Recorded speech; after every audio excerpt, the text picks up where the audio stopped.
Unique science point में आप सभी का स्वागत है। आज हम लोग वर्ग 10 के फिजिक्स से गोलीय दर्पण की फोकस दूरी तथा वक्रता त्रिज्या r में संबंध देखेंगे। यहाँ सूत्र भी ये है F = r/2 को हम क्या करेंगे, निर्गत करेंगे अवतल दर्पण से।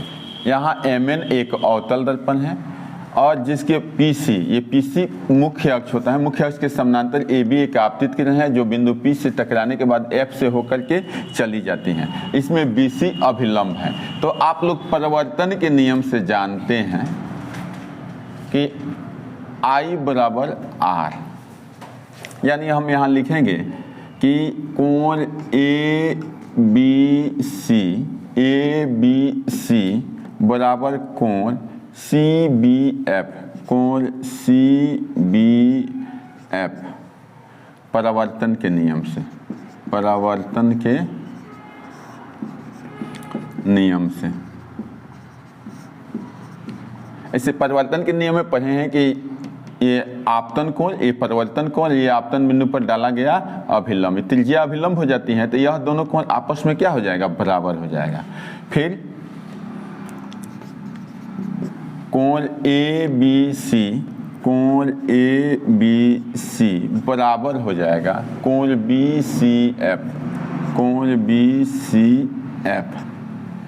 ये क्यों? यहाँ यह दोनों रेखाएं समांतर हैं तो यह और यह एकांतर कोण है, एकांतर कोण से, एकांतर कोण से। अब इसको हम समीकरण 1 मान लेंगे और यह समीकरण 2 हो जाएगा। एगो को समीकरण 1 और एगो को समीकरण 2। यहाँ समीकरण 1, समीकरण 2। तो इसमें हम देखेंगे समीकरण 1 और 2 से समीकरण 1 और 2 से, इस दोनों में ABC है तो यह हो जाएगा कोण CBF बराबर कोण BCF। अर्थात यहाँ देखेंगे CBF बराबर कोण BCF। अब यहाँ यह I और यह R आपस में बराबर हो गया। जब ये दोनों बराबर हैं तो इनके सामने की भुजाएं भी क्या होगी, बराबर होगी। इसलिए यहाँ लिख सकते हैं CF बराबर BFB, CF बराबर, यहाँ CF बराबर FB, क्योंकि यह नियम होता है कि यह जब दोनों कोण बराबर होंगे तो इनके सामने के भुजाएं भी आपस में क्या होगी, बराबर होगी।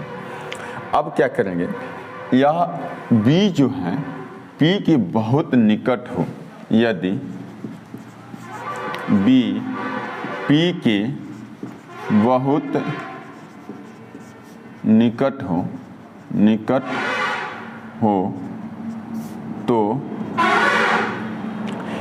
B अगर यहाँ आ जाए P के बराबर तो क्या हो जाएगा, BF बराबर FP, BF बराबर FP। अब तक क्या हो जाएगा, अब CF के CF रख देंगे और BF के जगह पर, यहाँ BF है, BF के जगह पर क्या लिख देंगे, FP, BF के जगह पर FP लिख देंगे। अब CF है, ये CF है, ये कोई भी दूरी हम फोकस से P से, ध्रुव से मापते हैं तो इसमें PF जोड़ेंगे, CF प्लस PF। और यहाँ भी जब इधर PF जोड़ें तो इधर भी FP में हम PF जोड़ देंगे। तो यहाँ CF और PF, CF और FP दोनों मिलकर, यहाँ CF और PF, यहाँ FP दोनों मिलकर के क्या हो जाएगा, PC।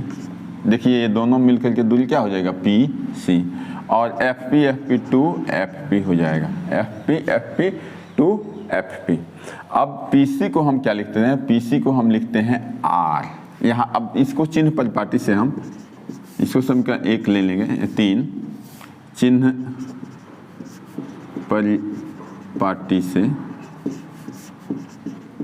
हम इसको फोकस दूरी कहते हैं। PF बराबर लिख देंगे -F तथा PC बराबर -R। इसको हम यहाँ देख लीजिए, इसको हम -f और यहाँ से यहाँ दूरी को -r। अब यहाँ मान रखा जाएगा, PC के जगह पर क्या लिखा जाएगा, PC की जगह पर -r बराबर 2, IFP की जगह पर -f, माइनस माइनस कैंसिल हो जाएगा। अब f इजकल टू r/2, अर्थात फोकस दूरी वक्रता त्रिज्या की आधी होती है। यह हमारा प्रूव्ड हो गया, हमारा अवतल दर्पण से सूत्र निर्गत हो गया। अब इसके बाद हम चलेंगे आवर्धन। आवर्धन आवर्धन यानी मैग्निफिकेशन। आवर्धन क्या है, तो इसमें देखेंगे प्रतिबिंब की ऊंचाई, बहुत आसान इसका परिभाषा है। प्रतिबिंब की ऊंचाई, प्रतिबिंब की ऊंचाई, प्रतिबिंब की ऊंचाई, प्रतिबिंब की ऊंचाई और वस्तु की, प्रतिबिंब की ऊंचाई और वस्तु की ऊंचाई के अनुपात को आवर्धन कहते हैं। आवर्धन कहते हैं। यहाँ ध्यान से देखिए, प्रतिबिंब की ऊंचाई, इसे m द्वारा सूचित किया जाता है,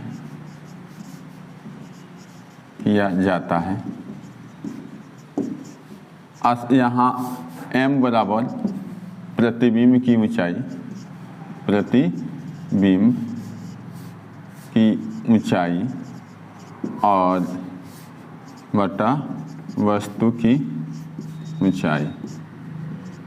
यहाँ वस्तु की ऊंचाई देखेंगे तो इसलिए m बराबर h2/h1। यहाँ क्या हो सकता है, h2 प्रतिबिंब की ऊंचाई है और h1 वस्तु की ऊंचाई है। तो ये सिंपल है कि m बराबर h2/h1। अब आवर्धन के लिए व्यंजक देखेंगे। आवर्धन के लिए व्यंजक, आवर्धन के लिए व्यंजक, इसके लिए हम एक दर्पण लेंगे, अवतल दर्पण लेंगे और इसको हम एक वस्तु लेंगे, यहाँ से किरण जाएगी, यहाँ एक F एक C और एक निर्गत हो जाएगी C, और इसको हम क्या करेंगे, एक C से होकर के गुजारेंगे तो इन दोनों के कटान बिंदु जो हो जाएगा, सपोज करिए AB एक वस्तु है, A' B', H1 ये वस्तु है और इसका प्रतिबिंब H2 बनता है। तो ये हमारा फिगर हो गया, इसमें MN ये दर्पण है। अब त्रिभुज लेंगे हम A, B और P।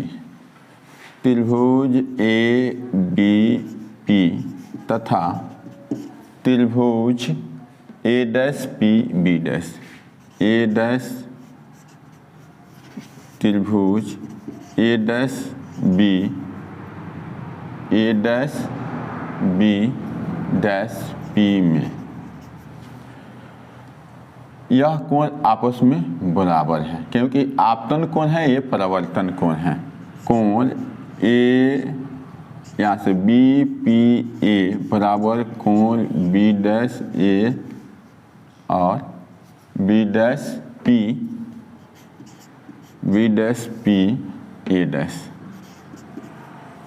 यहाँ B', हो गया। तथा यह कोण, यह लंबवत है, ये दोनों लंबवत हैं, तो ये कोण BAP बराबर कोण PA', PA'। अब देखिए, ये बड़ा वाला त्रिभुज और ये छोटा वाला त्रिभुज, यह कोण इसके बराबर, यह कोण इसके बराबर, तो एंगल से त्रिभुज ABP समरूप है त्रिभुज A', B', P के। समरूप है तो भुजाएं अनुपातिक हो जाएगी, इसलिए AB इसका ऊंचाई बट्टा इसका ऊंचाई ए डैश बी डैश। अब इसका आधार क्या है पी ए बट्टा पी ए डैश। अब यहाँ हम चिन्ह परिपाटी का उपयोग करेंगे। अब चिन्ह परिपाटी से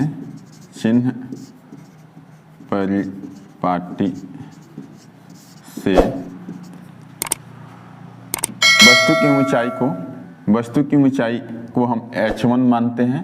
तो चिन्ह परिपाटी से वस्तु की ऊंचाई h1 अब बट्टा प्रतिबिंब की ऊंचाई को हम h2 मानेंगे। इसको क्या कहेंगे h2। ध्यान रहे h2 है।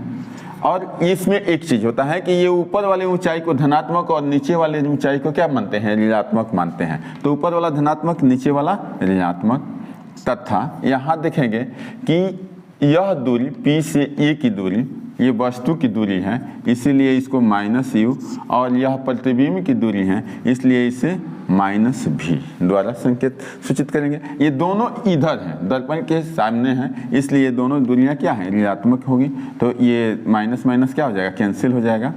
अब इसको उलट देंगे, पूरा फाइनल उलटेंगे, यानी h2 बटा h1 बराबर v/u। और माइनस कहीं भी रह सकता है, इधर या इधर, तो इधर हम माइनस को रख देंगे। और h2 बटा h1 को हम क्या कहते हैं m कहते हैं। h2 बटा h1 को m कहते हैं। तो m बराबर -v/u। यह हमारा सूत्र क्या हो गया निर्गत हो गया। अब इस प्रकार हम आवर्धन के लिए व्यंजक प्राप्त कर लिए m = -v/u। इसी के साथ हम अगले वीडियो में दर्पण सूत्र देंगे। जय हिंद जय भारत।